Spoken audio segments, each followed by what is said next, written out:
Hello, this is Sondra Oster, Baras, bringing a few words of Bible from the heart of Biblical Israel. This week's Torah portion is Pinchas, and it starts with the response to the acts of Phineas after he got involved and stopped the plague with the story of Baal Peor. But I don't want to focus on that. I want to go further into the Torah portion and where we have the story of the daughters of Tzlafchad. Now, what's the story? These women, 5 sisters whose father had died previously, and they make it very clear that he died in his own sin. In other words, he's not part of the overall generation. Of course, we already know that we have the story of the spies, and we have the fact that whole generation is going to die out in the desert. And those people who died out in the desert, that's a different situation. They already are from recognized families, and their families, the next generation, will inherit the land just as they would have. But when it comes to the daughters of Tzlafchad, they're not part of that. Their father died earlier, he did come out of Egypt, but he died earlier for something he did, okay? We don't know what that is. But what happens is he had 5 daughters, he had no sons, and the question is, what will they inherit in the land of Israel? Is it possible that that they will be able to inherit whatever should have belonged to their father, who is part of the tribe of Manasseh? Okay. Now, many people, modern audiences, will very often look at this story and say, you see, they were feminists. They wanted to make sure that women had equal rights with men in inheriting the land. I think that's an anachronistic interpretation. I don't think women at this time were thinking so much in terms of their rights and how equal or not equal they were to men. If that's a good thing or a bad thing, who knows? But it's certainly not what they were thinking about. There was no feminist movement in the desert with Moses. However, we do need to appreciate that their action is actually very unusual. We don't see really at all, it's a very unusual situation where women come forth on their own, presenting an enormous situation, an enormous question to Moses that requires him even to ask God, how do I do this? And God gives him the answer.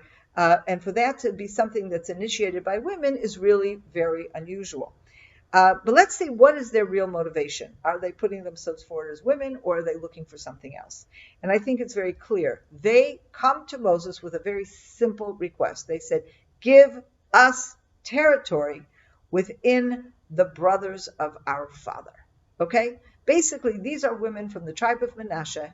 They are part of the family of Machir. Their father, Tzlafchad, is part of the family of Machir, which is part of the tribe of Manasseh, and they don't want to be left out. They don't want to be widows that have no rights, that have, whatever. They don't want to be orphaned. They want to make sure that they, like the rest of the Manasseh family, have a place in the land of Israel that they can call their own.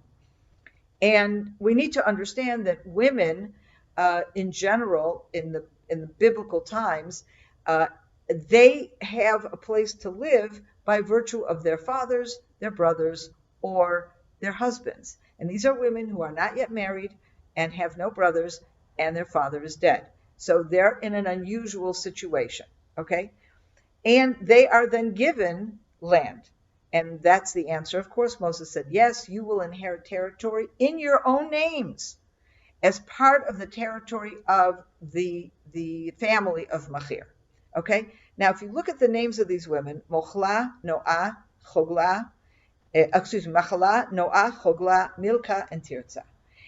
One of the things that's very interesting is that in the area where I live, in Samaria, but closer to the city of Shechem, there have been many things found, archaeological things found over the years, with these 5 names written on it. For example, there's a valley that goes just north of Shechem, and it's called the Tirzah Valley. And we know already from the Bible that before the city of Samaria was established as the capital of the northern kingdom, and that was Omri, the father of Ahab, who did that. Before that, the capital was a city called Tirzah. So we know that, and this was one of the daughters, that clearly this was in the area that was part of Tirza's territory. But in recent years, archaeologists have also found all kinds of shards, clay shards that were used instead of paper. Different writings and economic transactions are written on these shards, and it became very clear that these other sisters also were the names of various regions in the area that are named after them. In other words, this became their territory. All of this to say, yes, they did get territory, but where was that territory? That territory was in Samaria, in this area where I lived, west of the Jordan River. Later on, in a few chapters from here, we're going to see a different story where the tribes, after they conquer the land east of the Jordan, which will also be coming under the nation of Israel. The original plan, though, is that the entire nation will actually cross the river of the Jordan and settle to the west of the Jordan River in the land of Canaan. But after the defeat of the Amorites, we have two tribes, Gad and Reuben, who approach Moses and ask if they can settle on the east bank of the Jordan River. And the answer is yes, and then joins to them half of the tribe of Manasseh. Now, if you look at who does he join, Manasseh is a huge tribe, many, many clans within that tribe. Who are the people that are joined and are given that land, the land to the east of the Jordan River? The part of that land that is given to the half of the tribe of Manasseh is called Gilead. Okay? Who get that land? The sons of Machir and Yair.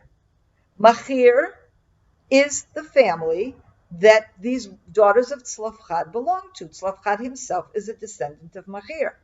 So this is very interesting. On the one hand, that part of the Manasseh family were all in the east, and yet what do we see? All the women of Tzlafchad, they are in the west. And to me, that strengthens the fact that their motivation here is coming not from any kind of feminist ambition, but from a deep love of the land of Israel. They want to have their own land, a state in the land of Israel. They want a place, they want to feel belonging to the land. And therefore, when their own family stays on the eastern part of the Jordan River, they say, no. We want to go into the real land of Israel, to the heart of the land of Israel, which brings them, of course, to the part of Manasseh that is located here in Samaria, the part of Manasseh that is the northern part of Samaria. The part of Samaria that's north of Samaria is where we have the tribe of Manasseh, and indeed that is where these 5 women ended up settling. Wonderful women, wonderful love of the land of Israel. Have a wonderful weekend. Shabbat Shalom. Okay. I hope you enjoyed that film. And we have lots more film content and emails and articles that I'm sure you will enjoy as well. Check out our website at CFOIC.com and subscribe to our newsletter. You can do that right from the homepage. I know you will really enjoy the content that will land in your inbox on a regular basis. Hope to see you soon.